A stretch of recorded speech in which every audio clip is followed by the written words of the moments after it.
ಎಲ್ಲರಿಗೂ ನಮಸ್ಕಾರ. Welcome back to my channel. ನಾನು ಲಲಿತಾ. ಮೊಳಕೆ ಕಾಳುಗಳು ಆರೋಗ್ಯಕ್ಕೆ ಎಷ್ಟು ಒಳ್ಳೆಯದೋ ಅಷ್ಟೇ ರುಚಿಕರವಾದಂತಹ ರೆಸಿಪಿಗಳನ್ನು ಮಾಡ್ಬೋದು.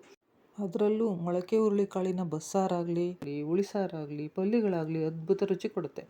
ಮೊಳಕೆ ಕಾಳುಗಳು, ಅದರಲ್ಲೂ ಹುರುಳಿಕಾಳು, ಮೊಳಕೆ ಹುರುಳಿಕಾಳಿನ ಸಾಂಬಾರನ್ನು ಇಷ್ಟಪಡಿದವರೇ ಇಲ್ಲ. ಅಂಥದ್ದೊಂದು ಸಾಂಬಾರು ರೆಸಿಪಿಯನ್ನು ಈ ವಿಡಿಯೋದಲ್ಲಿ ನೋಡೋಣ ಬನ್ನಿ. ಮೊದಲಿಗೆ ಹುರುಳಿಕಾಳನ್ನು ಎಣ್ಣೆಲಿ ಫ್ರೈ ಮಾಡ್ಕೋಬೇಕಾಗುತ್ತೆ. 2 ದೊಡ್ಡ ಸ್ಪೂನಲ್ಲಿ ಎಣ್ಣೆ ಹಾಕ್ಕೊಂಡಿದ್ದೀನಿ. ಹಾಗೆ ಸಾಸಿವೆ ಮತ್ತು ಜೀರಿಗೆಯನ್ನು ಅರ್ಧ ಸ್ಪೂನು ಹಾಕ್ಕೊಂಡಿದ್ದೀನಿ. ಈಗ ಅದ್ರ ಜೊತೆಗೆ ಈರುಳ್ಳಿನ ಕೂಡ ಸೇರಿಸ್ತಾ ಇದ್ದೇನೆ. 2 ಗಡ್ಡೆ ಈರುಳ್ಳಿಯನ್ನು ನಾನು ಹೆಚ್ಚಿಟ್ಕೊಂಡಿದ್ದೆ. ಈಗ ಇದನ್ನು ಚೆನ್ನಾಗಿ ಮಿಕ್ಸ್ ಮಾಡೋಣ. ಲೈಟಾಗಿ ಕಡಿಮೆ ಉರಿಯಲ್ಲಿ ಈರುಳ್ಳಿಯನ್ನು ನಾವು ಫ್ರೈ ಮಾಡಬೇಕಾಗುತ್ತೆ. ಈಗ ಇದಕ್ಕೆ 2 ಕಡ್ಡಿ ಹಸಿ ಕರಿಬೇವನ್ನು ಸೇರಿಸ್ತಾ ಇದ್ದೀನಿ. ಹಸಿ ಕರಿಬೇವು ಒಗ್ಗರಣೆಗೆ ಘಮ ಕೊಡುತ್ತೆ. ಈಗ ಇದಕ್ಕೆ 3 ಎಸಳು ಬೆಳ್ಳುಳ್ಳಿಯನ್ನು ಸೇರಿಸ್ತಾ ಇದ್ದೀನಿ. ಬೆಳ್ಳುಳ್ಳಿ ಇಲ್ಲಿ ಆಪ್ಷನಲ್ಲು, ಬೇಕಾದ್ರೆ ಸ್ಕಿಪ್ ಮಾಡ್ಬೋದು ನೀವು. ಈಗ ಇದನ್ನು ಚೆನ್ನಾಗಿ ಮಿಕ್ಸ್ ಮಾಡೋಣ. ಇದು ಲೈಟಾಗಿ ಫ್ರೈ ಆದ ಮೇಲೆ ಇದಕ್ಕೆ ನಾವು ಈಗಾಗಲೇ ತೊಳೆದಿಟ್ಟುಕೊಂಡಿರ್ತಕ್ಕಂತಹ ಮೊಳಕೆ ಕಾಳುಗಳನ್ನು ಸೇರಿಸೋಣ. 1 ಚಿಟಿಕೆ ಉಪ್ಪು ಹಾಕಿ ನಾನು ಮೊಳಕೆ ಕಾಳುಗಳನ್ನು ಚೆನ್ನಾಗಿ ತೊಳ್ಕೊಂಡಿದ್ದೆ, ವಾಶ್ ಮಾಡ್ಕೊಂಡಿದ್ದೆ. ಆದರೆ ಮನೇಲೇ ಮೊಳಕೆ ಕಟ್ಟೋದಾದರೆ ಏನಾದರೂ ಅವಶ್ಯಕತೆ ಇರಲ್ಲ. ಹೊರಗಡೆಯಿಂದ ತಂದಿರ್ತಕ್ಕಂಥ ಮೊಳಕೆ ಕಾಳಾದರೆ 1 ಚಿಟಿಕೆ ಉಪ್ಪು ಹಾಕಿ ನೀರಿಗೆ ಅದನ್ನು ಚೆನ್ನಾಗಿ ವಾಶ್ ಮಾಡ್ಕೋಬೇಕಾಗುತ್ತೆ. ಈಗ ನೋಡಿ, ಕಾಳು ಎಲ್ಲ ಫ್ರೈ ಆಗ್ತಾ ಇದೆ. ಇದನ್ನು ನಾವು ಮೀಡಿಯಮ್ ಫ್ಲೇಮಲ್ಲಿ ಇಟ್ಕೊಂಡು ಮೊಳಕೆ ಕಾಳನ್ನು ಚೆನ್ನಾಗಿ ಫ್ರೈ ಮಾಡಬೇಕಾಗುತ್ತೆ. ಇದು ಸ್ವಲ್ಪ ಫ್ರೈ ಆದಮೇಲೆ ನೋಡಿ, ಸ್ವಲ್ಪ ಕಲರ್ ಚೇಂಜ್ ಆಯಿತು. ಕಲರ್ ಚೇಂಜ್ ಆಗ್ತಿದ್ದಂಗೆ ನಾನು ಇದಕ್ಕೆ ತರಕಾರಿಗಳನ್ನು ಸೇರಿಸ್ತಾ ಇದ್ದೀನಿ. ನಾನಿಲ್ಲಿ ಬೀನ್ಸು ಮತ್ತು ಕ್ಯಾರೆಟು, ಆಲೂಗಡ್ಡೆ ಸೇರಿಸ್ತಾ ಇದ್ದೀನಿ. ಇದ್ರ ಜೊತೆಗೆ ಬದನೆಕಾಯಿ ಇದ್ದರೆ ಇನ್ನೂ ತುಂಬ ಚೆನ್ನಾಗಿರುತ್ತೆ. ಸದ್ಯಕ್ಕೆ ಈ 3 ತರಕಾರಿಗಳನ್ನು ನಾನು ಸೇರಿಸ್ತಾ ಇದ್ದೀನಿ. ಇದನ್ನು ಚೆನ್ನಾಗಿ ಮಿಕ್ಸ್ ಮಾಡ್ಕೊಳ್ಳೋಣ. ಈ ತರಕಾರಿಗಳನ್ನು ಫ್ರೈ ಮಾಡೋದೇನು ಬೇಕಿಲ್ಲ, ಮಿಕ್ಸ್ ಮಾಡಿಕೊಂಡ್ರೆ ಸಾಕಾಗುತ್ತೆ. ಈಗ ನಾವು ಇದಕ್ಕೆ ಹೆಚ್ಚಿಟ್ಟುಕೊಂಡಿರ್ತಕ್ಕಂತಹ ಟೊಮೊಟೊ ಹಣ್ಣನ್ನು ಸೇರಿಸ್ತಾ ಇದ್ದೀನಿ ನಾನು.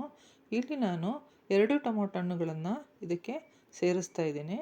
ಈ ಟೊಮೊಟೊ ಹಣ್ಣು ಈ ಸಾಂಬಾರಿಗೆ ಒಳ್ಳೆ ರುಚಿ ಕೊಡುತ್ತೆ.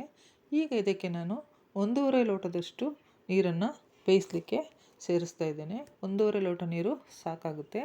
ಇನ್ನೊಂದು ಸರ್ತಿ ನೀರು ಮತ್ತು ತರಕಾರಿಗಳನ್ನು ಚೆನ್ನಾಗಿ ಮಿಕ್ಸ್ ಮಾಡಿಬಿಡೋಣ. ಈ ಥರ ಮಿಕ್ಸ್ ಮಾಡಿದ ನಂತರ ನಾವೀಗ ಬೇಯಲಿಕ್ಕೆ ಕುಕ್ಕರನ್ನು ಇಡಬೇಕಾಗುತ್ತೆ.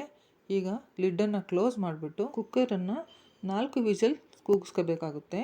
ಯಾಕಂದರೆ ಹುರುಳಿಕಾಳು ಚೆನ್ನಾಗಿ ಬೇಯಬೇಕು.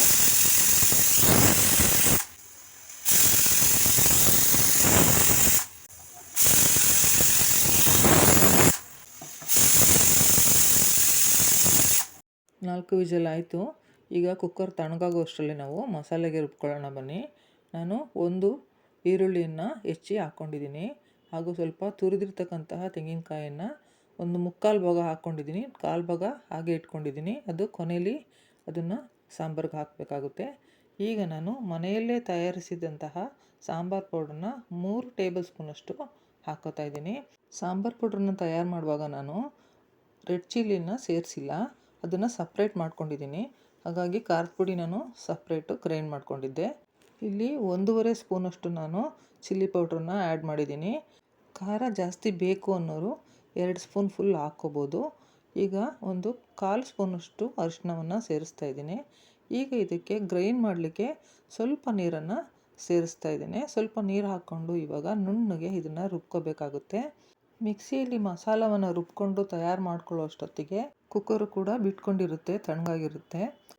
ಇದು ಹೇಗೆ ರುಬ್ಬಿದೆ ಅಂತ ನೋಡೋಣ ಬನ್ನಿ. ಲಿಡ್ಡನ್ನು ಓಪನ್ ಮಾಡಿ ನೋಡಿ, ಚೆನ್ನಾಗಿ ರುಬ್ಬಿದೆ ಕೂಡ. ಈಗ ನಾವು ಇದನ್ನು ಕುಕ್ಕರ್ಗೆ ಆ್ಯಡ್ ಮಾಡಬೇಕಾಗುತ್ತೆ. ಅದಕ್ಕಿಂತ ಮೊದಲು ಕುಕ್ಕರ್ ಮುಚ್ಚಳವನ್ನು ನಾವು ಓಪನ್ ಮಾಡೋಣ. ನೋಡಿ, ಚೆನ್ನಾಗಿ ಬೆಂದಿದೆ. ಇವಾಗ ಇದಕ್ಕೆ ನಾವು ರುಬ್ಬಿರ್ತಕ್ಕಂಥ ಮಸಾಲವನ್ನು ಸೇರಿಸ್ತಾ ಇದ್ದೀನಿ. ಸೇರಿಸಿದ ನಂತರ ಮಿಕ್ಸಿ ಜಾರ್ನಲ್ಲಿದ್ದಂಥ ನೀರನ್ನು ಕೂಡ ಇದಕ್ಕೆ ಸೇರಿಸ್ತಿದ್ದೀನಿ. ಈಗ ಇದೆಲ್ಲವನ್ನು ಚೆನ್ನಾಗಿ ಮಿಕ್ಸ್ ಮಾಡಬೇಕಾಗುತ್ತೆ. ಈಗ ಉರಿಯನ್ನು ಮೀಡಿಯಮ್ ಫ್ಲೇಮಲ್ಲಿ ನಾವು ಇಟ್ಕೋಬೇಕಾಗುತ್ತೆ. ಯಾಕೆಂದರೆ ಮಸಾಲ ಪದಾರ್ಥ, ತರಕಾರಿ ಮತ್ತು ಮೊಳಕೆ ಕಾಳು ಚೆನ್ನಾಗಿ ಕುದಿ ಬರಬೇಕು.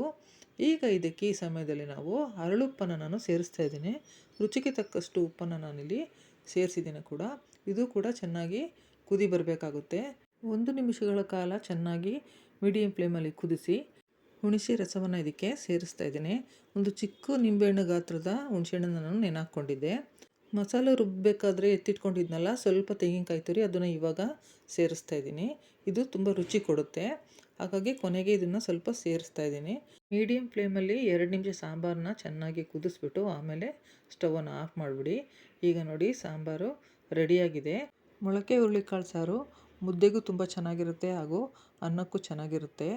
ಬಸ್ಸಾರಂತೂ ಮೊಳಕೆ ಹುರುಳಿಕಾಳು ಸಾರಲ್ಲಿ ತುಂಬ ಚೆನ್ನಾಗಿರುತ್ತೆ. ಅದು ಇನ್ನೊಂದು ವಿಡಿಯೋದಲ್ಲಿ ನಾನು ತೋರಿಸ್ತೀನಿ. ಫ್ರೆಂಡ್ಸ್, ಈ ರೆಸಿಪಿ ಇಷ್ಟ ಆದರೆ ಲೈಕ್ ಮಾಡಿ, ಶೇರ್ ಮಾಡಿ, ಕಮೆಂಟ್ಸ್ ಮಾಡಿ. ನಮ್ಮ ಚಾನಲ್ನ ಇನ್ನೂ ಸಬ್ಸ್ಕ್ರೈಬ್ ಮಾಡ್ಕೊಂಡಿಲ್ಲ ಅಂದರೆ ದಯವಿಟ್ಟು ಸಬ್ಸ್ಕ್ರೈಬ್ ಮಾಡಿಕೊಂಡು ವಿಡಿಯೋನ ಪೂರ್ತಿಯಾಗಿ ನೋಡಿ. ಹಾಗೆಯೇ ಬೆಲ್ ಐಕಾನ್ನ ಒತ್ತಿ ಆಲ್ ಬಟನ್ನ ಪ್ರೆಸ್ ಮಾಡಿ. ವಿಡಿಯೋ ಮೊದಲು ನೋಟಿಫಿಕೇಷನಲ್ಲಿ ನಿಮಗೆ ಬರುತ್ತೆ. ಈ ವಿಡಿಯೋನ ನೋಡಿದ್ದಕ್ಕಾಗಿ ಧನ್ಯವಾದಗಳು. Thanks for watching.